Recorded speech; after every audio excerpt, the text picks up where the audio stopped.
Hey guys, welcome back to another episode here on the podcast.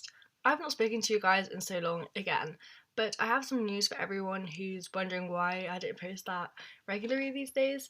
But I've decided to, you probably would have seen this if you follow my Instagram, but I've decided to now have actual days where I start posting my podcast instead of just doing them once a month when I feel like it. So you'll be happy to know that every Wednesday at 9 p.m. there will be a episode released, whether that's collabed episodes or not. And I'm planning on doing an episode with my sister very soon, so a lot of you might enjoy that one. I've been meaning to do one with her in so long, and I also have other guests lined up to come on the podcast, which will be really fun actually. So, yeah. Today I kind of wanted to get into a topic that I talk about quite a lot, but in a more structured way, in a more kind of helpful way. Because recently I've been very disconnected from myself in a way that has been affecting myself, my mental health, in quite a bad way. And it's kind of, I don't know how to describe it because I'm so in tune with myself. And that's what I preach in the podcast. Like, I've come so far in my self discovery journey that it's very strange for me to feel this way and to feel so, yeah, just disconnected with myself. So, I don't know, it's just a very strange feeling right now. And it's something that I need to get back doing because I've kind of stopped doing my yoga, doing my walks, journaling, reading. I've stopped doing all my kind of mindfulness activities that I preach and that I love doing. And I can't seem to know why.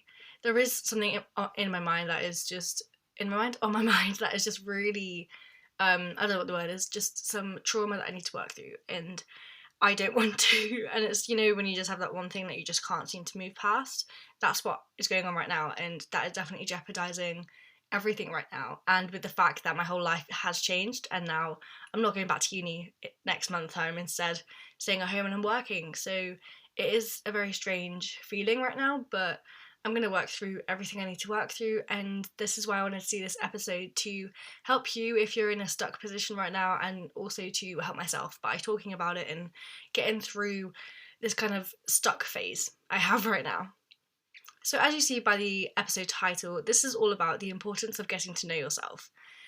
I've spoken about this so much, and I still think that it's something that we really need to talk about a lot more in just open conversations, not just on podcast episodes where it's quite formal, but just with your friends and with family members, and so that we don't feel judged when we go on about manifestation, loving yourself, and all these things that I do preach. I do speak to my friends about it a lot, and especially my boyfriend, and they all just don't really understand it, and it's kind of sad because I guess, as I'll go on to say, I kind of come across as someone who's not that far down the self-discovery journey path thing, I think, to some people, because just certain things about me, I do get that, but I am still like so in tune with myself, which is why right now it's very weird that this one thing that's on my mind, I can't seem to journal about it and I can't seem to get it down, and it's really annoying me. But I'm sure we've all had that kind of thing where you just can't seem to process, and I will in due course, but for now I'm just being very kind to myself and very patient, and I don't need to process it right this second. I mean, I want to because I want to get it off my mind, but I'll work through it, and it comes with time. That's why patience is the key to this kind of thing. You might have heard the saying before that someone's told you, you have to learn to love yourself before you love someone else. And there is so much truth to this, and it's a principle that you should include in all areas of your life, not just in romantic relationships. I go on about it so much that you have to learn to love yourself before you can love others, and that might be quite hard to swallow if, for example, if you're in a relationship right now, if you've got a boyfriend, girlfriend, a partner, you might, if you have kind of been thinking that you want to start this kind of self-discovery journey, as big or as little as you want to make it, I guess, it can be quite hard to think about because in a way you're like, do I have to stop loving them and then love me first? And I did find this quite difficult when I got a boyfriend last August. It's been a year now, almost, and I don't know, that's so scary how quick the year's gone, but anyway, I did kind of think that when I got into a relationship and when I was going on a few dates with him to start with, and it was a scary thing that I thought I had to kind of let myself go in order to be in a relationship, and I did lose myself for the first like 8 months during my relationship because I was just so invested and so attached to this relationship, because I am like anxious attachment style person, and I think something's going to go wrong and I want to make sure, like, I need to be reassured about everything, especially with my boyfriend. And I've told him this, and when I finally realised that, it was so much easier to, like, kind of behave around him. And I don't know, because I just always thought, because we don't live at the same uni, it's, or like in the same town or even the same county, it was just like, I thought, oh my god, I'm never going to see you again. I just thought that in my mind, and it was just like, I don't know, it was a bit too much. But what I'm trying to say is that it is easy to lose yourself in relationships, and I did a bit, but it is that thing that I obviously wasn't that prepared and that invested in myself before, even though I thought I was.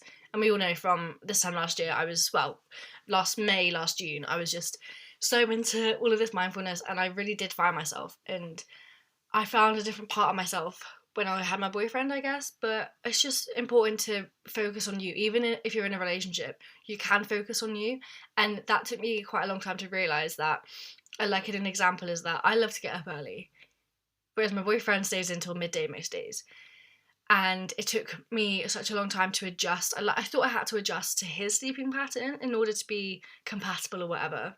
But no, I've realised now that if I want to get up early, I'll get up early.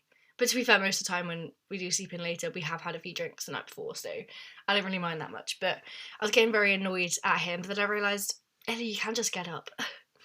But you've got to focus on yourself in any kind of relationship, and that's just kind of a weak example, but you kind of get where I mean. Like, it is important to just remember that you are your number one priority. And this is what getting to know yourself is all about. It's about realising that you are the only one in your life that is around forever.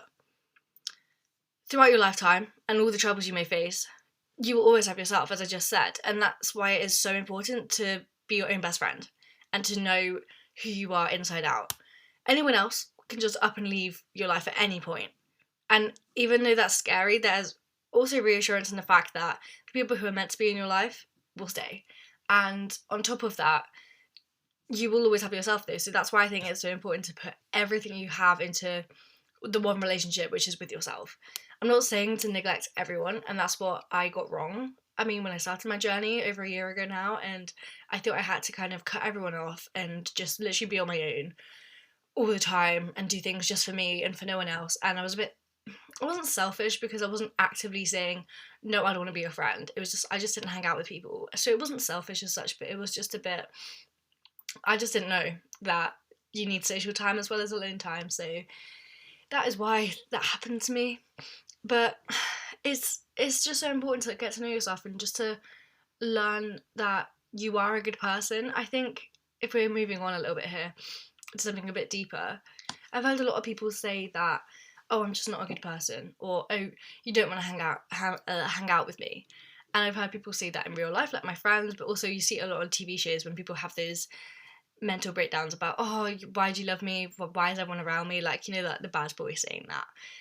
And it's true because in a way, a human condition is that we focus on the negative, especially with ourselves. And if you know that little voice in your head that always judges you and always criticizes you, that's because we hang on to the negativity, and it's kind of easier to just cling on to that negativity because negative energy is just so, I guess, attracting, and it's so like it just pulls you in. And that's why if you're in a room and there's a negative vibe, you're going to feel negative and everyone else is going to be negative. And I think we've all been in that position before where we're just like, it feels weird in here, whether something's happened or not. You sometimes just get this vibe, whether you believe in that or not, you still get this kind of vibe like, ooh, what's going on here? And I think just you need to remember that you are a good person. Your past mistakes don't define you. What you're going through doesn't define you. And I know this is a little bit of a tangent of kind of what I wanted to talk about today, but that is another really important thing to know. And I guess this episode is just all about important things to know about yourself and to know that you're not a bad person. I believe there is no bad people in the world. I guess it's the nurture nature kind of thing when, there's people who are in prison and they've done bad things. I totally believe in second chances. To that extreme and to a small extreme. I don't know, your friend betrayed you. I mean, that's quite a big thing. But I'm just trying to think on like a more down to earth kind of level rather than prison or something like that. But I do believe in second chances, and that's why, drawing it back to getting to know yourself, I believe in second chances with yourself. I mean, there's like every chance with yourself. It's not you only have two chances, but you have to be the one to bring yourself back up from when you're down. And I know it's horrible to think that. I mean, throughout most of my lifetime, I relied on other people to reassure me, to hug me, to be there for me when I fell down. Growing up made me realize that you don't have that kind of person your whole life. Yeah, you might have your sister, your brother, a partner, your mum. They might not always be there, even though you think your partner is the one. Sorry to scare you, but they might not be. Or, they might be going through their own things and they just don't want to help you out right now. It's not because they don't want to help, it's just because they're going through stuff. And that's why, again, it's just this kind of reliability that people have on reliance, sorry, that people have on other people to help them get through things, and like, as in, you have anyone you can talk to and you can talk to them. You kind of also have to remember that they might not want to talk about it. Maybe they've gone through something similar. It might trigger something in them. You just don't know. And again, that's not to deter you from talking your emotions out. Please talk your emotions out. It is the most powerful tool to just talk it out. And I have just become aware that I do kind of dump a lot of my problems on other people, whether that's my boyfriend or my sister. But again, it is a human condition as well to gossip, to talk, to get it all out there. So just be careful when it comes to that. But yeah, going back to the point I was making, you are not a bad person. Mistakes do not define you. It's who you are today, and give yourself that forgiveness if you've made mistakes. Give yourself that second chance, because then that will help you with this process of getting to know yourself and realising, okay, why did I react so badly to that mistake I made? And it's just all about learning more and more and more about yourself every single day, with everything you do, with everything you don't do. Learning to love yourself and getting to know yourself will massively improve your mental well-being. And you'll also find those tough days, as we all have tough days, you find them a little bit easier to bear, knowing that you're strong enough to work through it on your own, instead of relying on a friend, a parent, a sister, a partner to get you through it. And I think that is such a valuable kind of fact lesson to take on board, because mental health is such a big thing at the moment, as you know, from I talk about it so much, but it is just a huge thing, and I still don't think we're talking about it enough or in the right way. By that I mean, there's a lot about teenage mental health and mental health for kids at school kind of thing, but there's nothing really about kind of 18 to 25, 30-ish mental health, when that's kind of the biggest changes you're going to face in your life, and you're just kind of thrown in there. What helped me through university and through the last 2 years really was that we're all in the same position. No one's done uni before. Okay, like when you're freshers, no one's done it before. No one's done, I don't know, those kind of stressy things before. Those are things you learn at that age, and I think that that's what really helped me through it. But yeah, mental health is a big thing, and I think we do need to change the narrative on it as soon as possible, because it's still so stigmatized that it's bad to have bad mental health, and everyone has bad mental health throughout their lifetime. Everyone has it day to day, you know what I mean? Like, no matter what your age, even my parents do, when you just wake up and you're not in the mood for something, that's totally fine. I think we need to start validating our feelings again, and I've spoken about this on, I think, my last episode, maybe a few episodes before, but we do have to start validating our feelings, and I think that's another step towards getting to know yourself better and to work on this journey of self-discovery. Going back to the bit I said about that inner critic inside you who judges you and tells you can't do things, on this path of self-discovery, that is going to massively reduce that inner critic inside of you. I think actually this is the hardest thing to kind of go through and to work through as well, because we always have that subconscious, our inner voice inside us. And I think, to me, the biggest part of self-discovery is learning to become one with that voice. And it might sound very strange, but as someone who developed that voice into such a toxic way, i.e. my kind of eating disorder brain, and I know I do bring this up in a lot of things, but it does relate to a lot of things, and especially what I went through in order to start this path of self-discovery.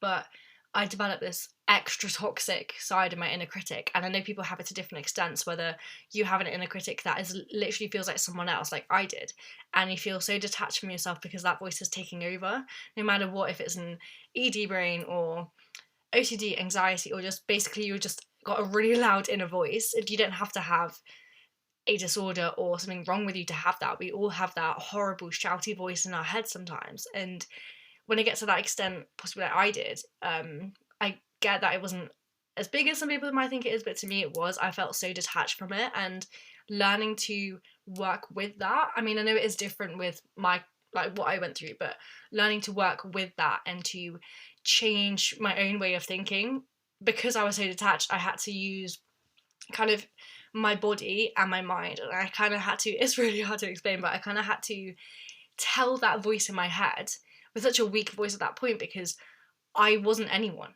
I was just taken over by this kind of robot in my mind, this person shouting at me all the time and telling me I can't sit down, I can't eat that, I can't do that, I can't go out with friends, I can't have that many calories. And to try and like tone that down was so difficult. And I can't tell you exactly how I did it, I just kind of did it, but it took me a year to do, and that is really scary to think about, and it's still there now. You can't really get rid of that voice in your head, I guess. It's just, you have to learn how to turn it down and not to listen to it, and that works with anything. And I kind of learned to, I feel like I still do have kind of two voices, like an angel and a devil. I think everyone kind of has that in their mind, but I learn when I start thinking that way, and I know that that is still, yeah, it's still my, like, detached brain, my ED brain, it's still that, but it now sounds more like me. When it kind of like hesitates a bit when I'm just like, Ellie, you should really go do a workout right now. You're being really lazy today. But and then I stop myself and I'm like, Ellie, no, no, no.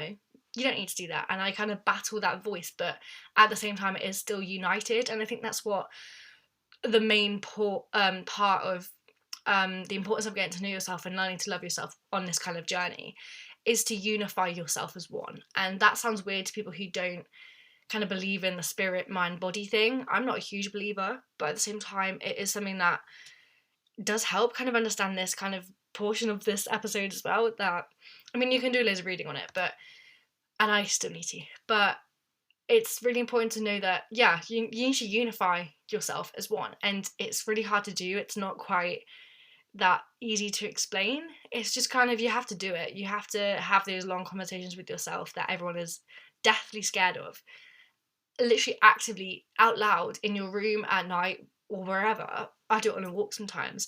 Ask yourself, am I okay?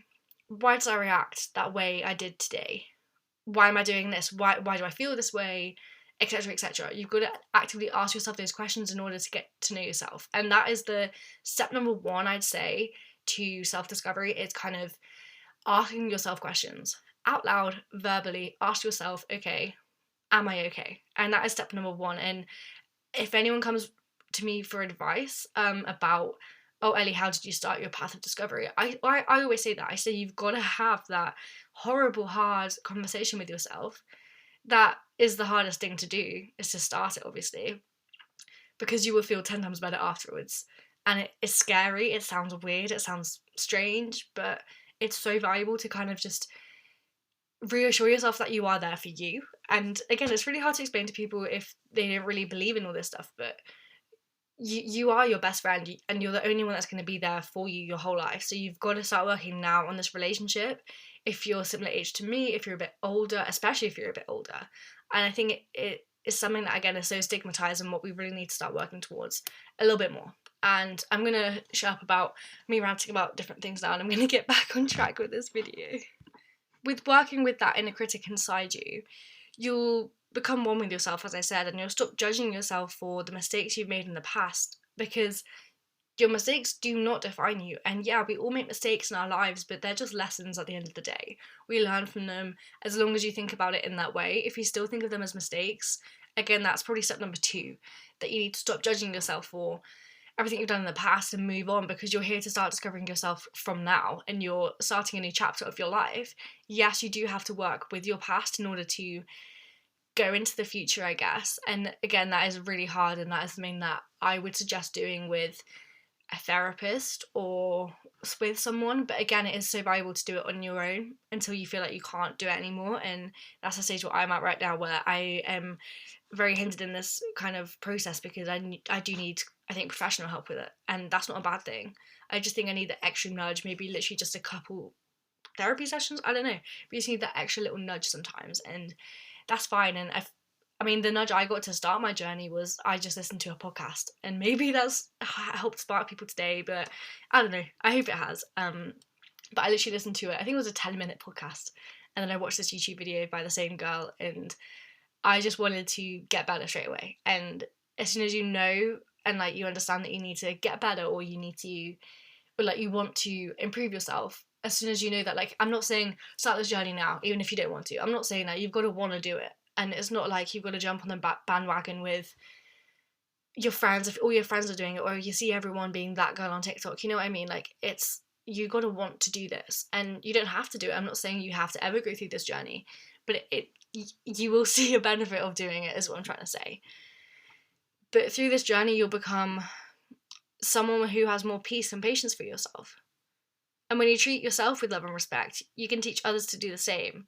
And you'll pass on the love to your friends and your family, connecting with them in such a deeper level, and a deeper way still, when they see your growth and they see the value in this practice of loving yourself, and then they'll want to do it too. And I think that is, again, something that people, again, find quite stigmatized. And I keep saying this, it is like this kind of path in your life is very stigmatized. That is just a bit airy fairy. It's just, oh, it doesn't really work, or manifestation, that doesn't work. Okay, if you don't believe in it, you don't believe in it. And if you just think, oh, life is just to wake up, go to work, have kids, watch them get married, etc., just kind of just a like staged life and just step-by-step life, yeah, okay, if you want to live your life that way, that's fine. But I want to make the most out of my life and put everything I can into it, and everything I can into myself, and make I think my life goal is to make myself the best I can be. And you're improving every single day. Even those who have got so far down this journey, it's a journey, there's no destination. You just keep improving yourself every day. And the sound of that, when I first heard it, it sounds exhausting. But it's not, because you just start thinking, oh wow, I acted that way today. Oh, I wonder why that is. And you just start, when you do become one with yourself, you do start kind of connecting all the dots, and like, okay, so I had this really bad dream last night, and it even works with dreams, okay. Why was I thinking that? Oh, because of this, because of that. That's one example. Another example is, why am I in such a bad mood today? Oh, because I dropped my plate and smashed it this morning. Oh, and then I got a stroppy text from my friend saying that she wanted to meet me but didn't have time, and I just dumped her and just didn't go on a friend date with her. You know what I mean? Like, you can link things back to your mood at 5 p.m. to what happened at 9 a.m. that morning, before work or before you've done something. And that the power of that, and it does sound easy to do, and it is easy to do, just start linking things. And I think this might be step 3, like a powerful tool, is that you've got to start recognizing your behaviors, your attitudes towards things. And when you start understanding why you react to certain things in certain ways, that is another really powerful lesson to have, and another little thing to put in your toolbox. Because I mean, I think a lot of people don't understand why they get angry, and they're just like, oh, I'm just an angry person. No, that's not true. You must act that way because of a reason, because something's happened. And it is the worst thing when I've had mental breakdowns at night, but this was, well, I have them now, but I mean, like, before I started this journey a few years ago, I'd just be crying myself to sleep almost. And I just think, why do I feel this shit? But then I'd never work out why. I just like succumb to the sadness. And like, crying does help, I think. And I do let myself, when I get into those states now, to just let my emotions out. And but at the same time, I do kind of ask myself, okay, why do I feel this way? Can I do anything now? If not, okay, that's fine. I allow myself to have that cry, and that's completely okay. And as I said, you can feel your feelings, whether you know yourself inside out or not. You're allowed to feel them, but I think that there is so much value in learning why you feel that way.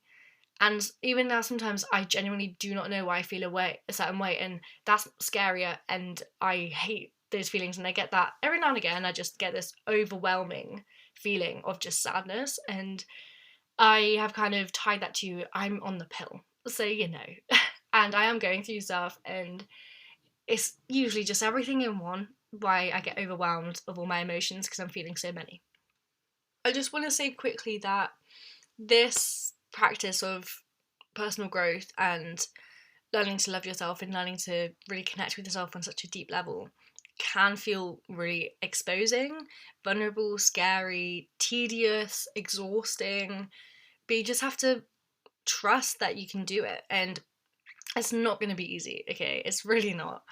But you've just got to see the value in it. You've got to like ask yourself, okay, why do I want to improve myself in this way? Why do I want to connect myself to myself? And I guess your one answer is because of how amazing your life would be afterwards. And as cliche as that sounds, it's so true. Like, you can just have so many benefits from just learning to love yourself on such a deeper level. And I'll name a few now. These are not all of them, but I will name a few benefits of self-discovery. And these are just things that I've kind of, I guess, just kind of learned along the way.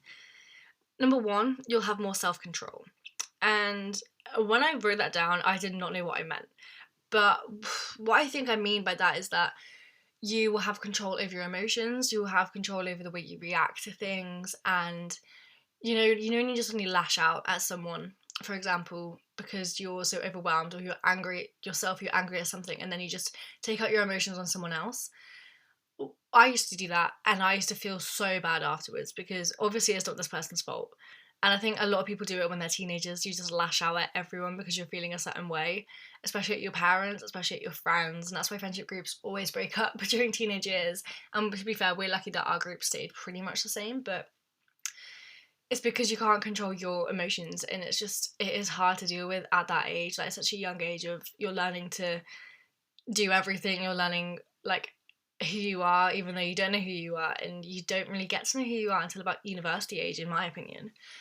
But I think through your self-discovery journey, by getting to know who you are, you'll obviously learn how to control your emotions and how to channel them into certain ways. Number two, your path in life will become much clearer. And this is very true. Since self-discovery, I've kind of understood what I like doing, who I like spending time with, what energy is good for me, kind of what gives me energy, what depletes my energy, which again is something that is very valuable to learn about, which I'm going to do a whole episode about energy and energy givers, energy depleters, and all of that, because it is very interesting to think about, actually. But in a nutshell, it's basically what gives you energy, what kind of lightens your day, what makes you feel good. And then on the opposite, energy depleters are things that make you feel bad and rubbish. Kind of like examples of that is hanging out with people you don't like, scrolling on your phone, staying inside all day, not drinking enough water in a day. And you can see kind of the opposite of that would be the energy givers. And I just think through this journey, your path in life will become clearer. And you'll know what you want to do. You want to know who you want to hang out with, as I've just said. And yeah, that's just another good point to note down, I guess. And number three, you'll form better relationships. Because you will have this such deep connection to yourself, you can use that in other relationships. And that, again, is so valuable, especially when you're getting a boyfriend or a girlfriend and you want to obviously love them, but again, you've got to love yourself first. And even with your parents, I think is a good one, because again, a lot of people who start this kind of journey are around in their 20s, I guess. And I mean, that's just the general I've seen. I mean, there's different ages, obviously, but and at that age, people might become disconnected from their parents, or maybe when they were growing up, they didn't have a huge connection with their parents. I was so lucky to have a really good connection with my parents, and they've always said that we're kind of just like friends now. Since we kind of got to 16, 17, 18, we've just kind of become their friends, and it is like that. Obviously, they have parent moments, and they're still going to be our parents at the end of the day. But we are just kind of like friends in a way, which is just so nice. Like, we drink with them, we play drinking games with them as well. We are just so open. Like, I tell my parents absolutely everything. So yeah, and I'm obviously living at home for a year, and my parents are so happy that I'm kind of home as well. So it is just something very, very nice to have. And I think that through this, if you don't have that, maybe you can connect with your parents more. Even though I've seen that it is hard, like when some parents are so stubborn and they won't do this, it's hard if then you do it and then the other person doesn't, if you know what I mean. If you do want to deepen your relationship with someone, and you think, oh, why can't they do this at the same time as me? And it does get a little bit tedious. But number four, you'll also improve your emotional intelligence. And I don't want to go on about this one too much because it is quite a detailed one, but your emotional intelligence is, again, how you react to things, how you know something's wrong, how you know something's wrong with someone else, and how you word your feelings to other people, kind of that. And there's loads of articles online about emotional intelligence. It is quite confusing and quite complicated, but I've kind of explained it okay there, I think, just in really short form. But you will improve it because, again, you just have such a deeper connection to yourself, and it's just going to keep coming back to that point. So I'm not gonna ramble on once again. Number 5, which I think is going to be the last one, I'm going to say, because I do have loads more, but I want to keep it quite short. Number 5, you'll express yourself freely. And in doing so, you will find those people who vibe with you and love you for exactly who you are. And again, that's another step, I guess, in self discovery, is trying to find which one of your friends you want to keep and which ones you don't want to hang out with anymore. And that might sound really selfish and really bad to kind of cut people out of your life, but I don't mean do it in a really toxic way, but people move on. And especially if you're kind of at my age where you've moved on from high school, now you're at university or whatever you're doing, and you still think you should be in that same friendship group you were at uni. You don't. Okay, you really don't. So that's what I learned as well, that you're not gonna have the same friends your whole life, and you can move on. And I think when you learn that you can express yourself so freely, you will attract other people towards you, and vice versa. So, in a long winded way, today I've explained why getting to know yourself as a best friend is so important. And I hope you have taken a few things out of this. And kind of just to explain it in one sentence, I think that getting to know yourself is the most important thing you can ever do in your life.